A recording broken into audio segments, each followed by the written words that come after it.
大家好，我是鬼叔，又到了睡前故事环节，害怕的小伙伴弹幕里扣个1，不害怕的扣一下眼珠子。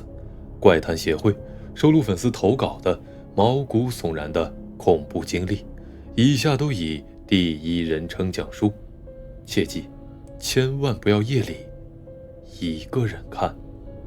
我们今晚的第一个故事呢，是关于腐烂的一家3口。楼主说啊，这是我实习的时候翻卷宗翻出来的，到现在也是未能侦破的案件。1997年8月，我是华侨饭店的老板，全家在家中被害。报案人呢，还是一个帽子叔叔，是老板的朋友。因为老板全家一直不出现，也联系不上，职业的敏感让他找了锁匠打开了房门。结果老板邻居们闻到了恶臭的味道，却终于找到了这恶臭的来源。我翻看卷宗的时候，看到那些现场的照片呢，不禁是头皮发麻。老板被害在书房，双手反剪绑在了身后，坐在椅子上。他死后啊，凶手推翻了椅子，把他盖在了下面。当法医抬起椅子的时候，椅背上有着一层人皮，老板尸体的后背上也是清晰的是椅背的花纹。老板妻子呢，被杀在卧室的床上，她的面部已经腐烂，一半是被盖着枕巾，身体膨胀成巨人观，有着清晰的腐败水泡。老板儿子呢，死在了卫生间里，双手反剪被绑，身体呢缩成了小小的一团。他家的地板上满是尸体腐败以后流出的液体，和这血迹混为一起，是黄褐色的。说到这些啊，而最恶心的是，我们带队去勘察现场的队长一进门就被那些液体给滑倒，结结实实的摔了一个大跟头，被那些液体泡了一泡。在警校毕业的这个楼主的第2篇短文啊，叫做人游。楼主说呢，这是我的微量物证老师在上课的时候给我们讲的，是比较典型的利用微量物证破案的一个典型案例。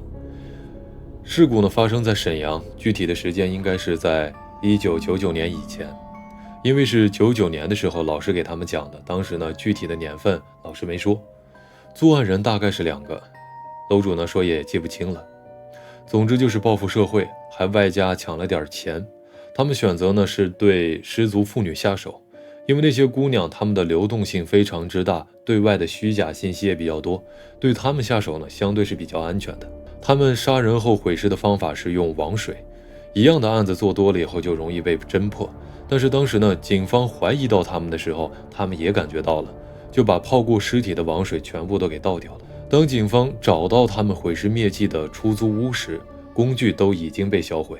警方发现那间房子有一个地方啊，这个地面的颜色和其他地方的是不一样的，能够看出来放置过钢一类的东西。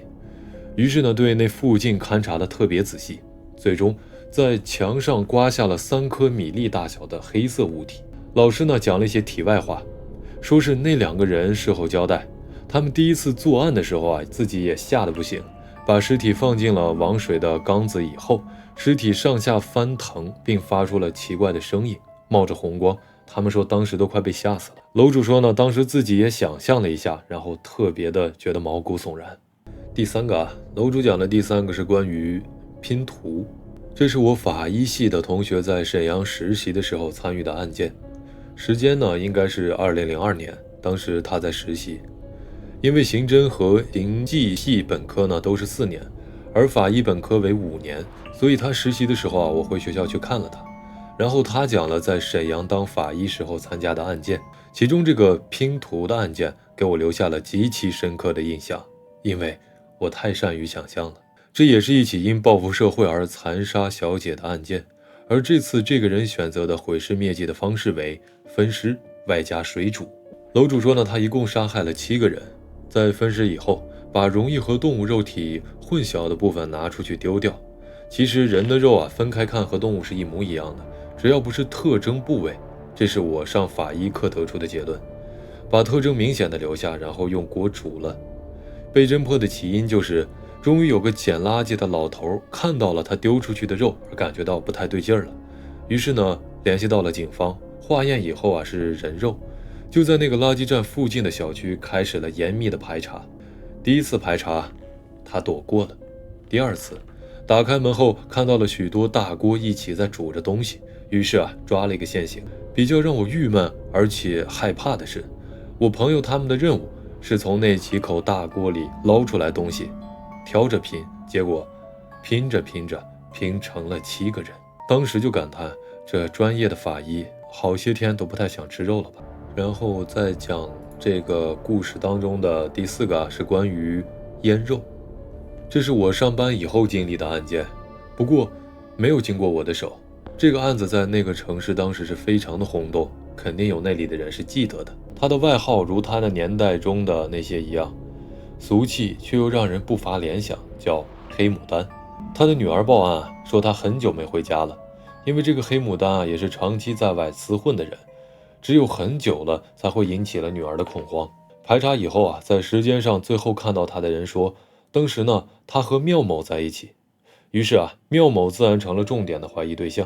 但是干怀疑是不行的，要讲证据。这个案子就沉默了一段时间。后来缪某搬家了，他曾经租住的房子的房东去收拾，准备再次出租。最后清理到了下房的时候，发现了一个大的缸，里面呢全都是腌肉以及腌排骨。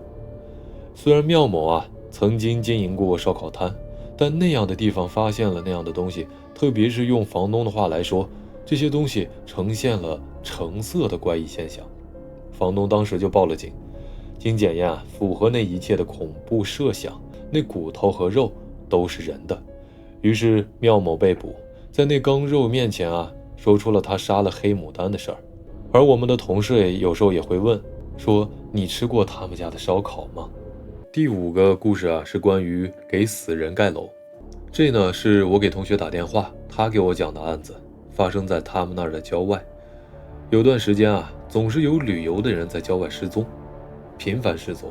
案件往往都是这样，一种手法做得越多，就越容易破案，因为这样很轻易的能找出共同点，能找到分析案件的入手点。警方当然就到郊外去排查，那是一个旅游区，有很多当地的居民都把自己家里弄成了可以招待客人的地方，想来便是做一些农家饭之类的吧，顺带呢家庭旅馆。在排查的时候，有一个反馈引起了警方的注意。一个开办家庭旅馆的户主家里头经常有漂亮的衣服挂出来，大家很是奇怪，家境一般的他们是怎么买得起那些好衣服的呢？重点就落在这家人的身上以后，这案子就给侦破了。我同学说，这家的2口子都有一些心理变态，看见别人任何方面比他们好一点，就一点都受不了，所以才会杀人。既然变态，也许就不会对这些事感到愧疚吧。当然，这都是我的理解，具体怎么侦破的我没仔细打听。总之，那2口子交代了自己的犯罪过程。比较让人恶寒的是他们对尸体的处理方式。他们在院子里挖了大坑，凑够了一定数量的尸体，便并排地放在那坑里头。接着呢，在上面抹上水泥，再杀人，再藏尸凑数，凑够了再摆好，抹上水泥。就这样，在起尸的时候，那些人看上去便生生地被盖成了尸体的楼房。一共是40多具尸体，住在那地下好几层的楼房里头。而这栋楼房就在那家庭旅馆的院子中地底下。也许以后我们去农家旅游都要当心了。小可乐要出来了是吗？要出来了，就是跑出来了。好的，那咱们今晚的直播到这里就结束了，大家早点休息鬼叔起个开头结尾。大家好，我是鬼叔，又到了睡前故事环节，害怕的小伙伴弹幕里扣个1，不害怕的扣一下眼珠子。怪谈协会收录粉丝投稿的毛骨悚然的恐怖经历，以下都以第一人称讲述，切记千万不要夜里一个人看。